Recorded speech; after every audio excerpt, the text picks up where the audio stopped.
Bentornati a EU Factor, il nostro appuntamento settimanale con le politiche dell'Unione Europea. Come preannunciato, la nostra pillola di coesione oggi ha un ospite davvero speciale. Stiamo parlando di Herr Martin Schulz.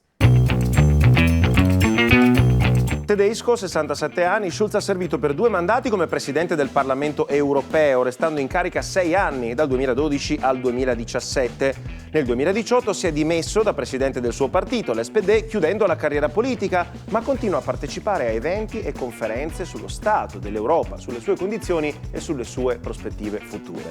Lo abbiamo incontrato a Bologna e gli abbiamo chiesto come sta l'Unione Europea, oltretutto al culmine di una fase critica come quella iniziata con la pandemia e proseguita con la guerra russo-ucraina, senza contare la crisi energetica. Sentite che cosa ci ha risposto.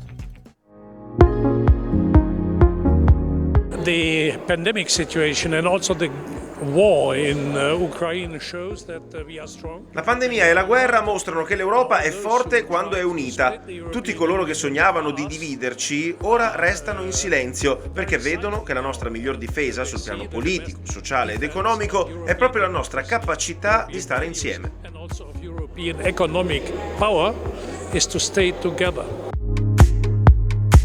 Secondo Schulz i capisaldi delle strategie europee sono 2, entrambi segnati da un denominatore comune, la compattezza. Compattezza nei confronti dei nemici, e qui il riferimento ovviamente al conflitto russo-ucraino, ma anche compattezza nei confronti degli amici, persino quelli storici, soprattutto quando si tratta di negoziare condizioni economiche e stipulare grandi contratti commerciali, essendo l'Europa il primo mercato del mondo. Unipolar world with only one superpower, the United States, for example, after the fall of the Iron Curtain in the 19th of the last century. Il mondo unipolare retto da una sola nazione, gli Stati Uniti ad esempio, quello è un mondo finito ormai. Oggi il mondo è multipolare. Abbiamo la Cina, la Russia, l'India, e se l'Europa vuole giocare alla pari con queste potenze deve restare unita. I read some month ago. Ho letto che il governo della Lituania, ad esempio, vuole smettere di parlare con la Cina. Consiglierei loro di parlare con la Cina, rimanendo saldi all'interno di un mercato, quello dell'Unione Europea, da 450 milioni di persone, il più forte del mondo, senza dubbio.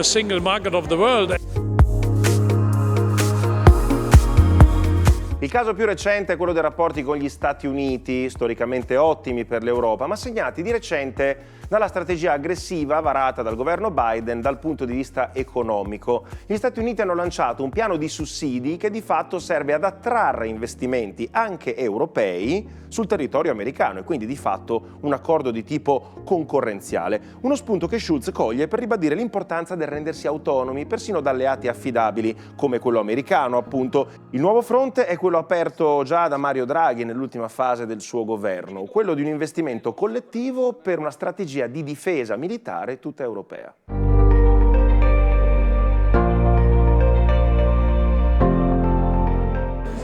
In the 21st century, the United States of America will not be longer the guarantee for everything in Europe, especially not for our security. And look to what Joe Biden is Gli Stati Uniti non possono più essere la nostra valvola di sicurezza. Guardate ad esempio cosa stanno facendo sull'inflazione. Sono sussidi che servono a spingere le nostre aziende verso investimenti in America. Prima l'America, evidentemente non è solo il motto di Trump, ma anche del governo attuale.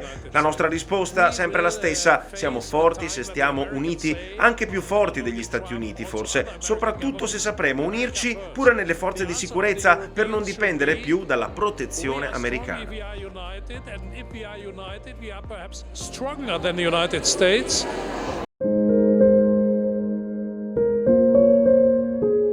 Credo che chi ha retto le istituzioni europee in una stagione in cui l'orientamento dell'Europa allo sviluppo di un'economia sociale e solidale sia oggi più che mai molto importante. Il modello economico liberista negli ultimi decenni ha prodotto concentrazione di ricchezza e aumento delle diseguaglianze. In questi anni la pandemia la crisi derivata dalla guerra in Ucraina, ma anche dall'eccesso di concentrazione di ricchezze e dalla speculazione finanziaria, ha reso indispensabile orientare nuovamente il governo dell'Europa allo sviluppo di maggiore equità. Schulz è stato un protagonista di una stagione che vedeva nello sviluppo della solidarietà fra i popoli basata sulla sostenibilità e sull'equità un grande innovatore. Credo che questo sia il momento per rimettere in moto quelle energie.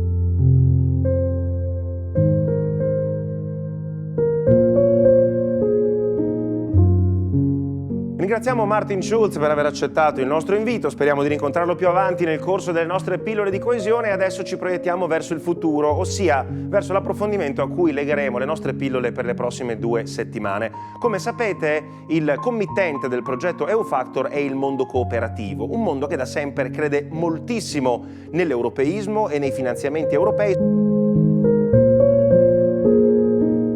Legacoop, che si è riunita a congresso sempre a Bologna per cercare di definire le strategie future, ma anche per raccontarci quali di queste hanno già tratto beneficio ampiamente nel corso degli anni dei finanziamenti dell'Unione Europea. Nelle prossime puntate andremo allora a scoprire come le aziende cooperative si legano al metodo europeo sull'ambito della formazione, ma ad esempio anche nell'ambito socio-assistenziale e quello dello sviluppo di nuove tecnologie attraverso la condivisione delle idee, partendo dal presupposto che nel mondo di oggi è difficile farcela solo con le proprie idee o con le proprie forze. Ne parleremo nelle prossime 2 settimane. Intanto EU-Factor termina qui.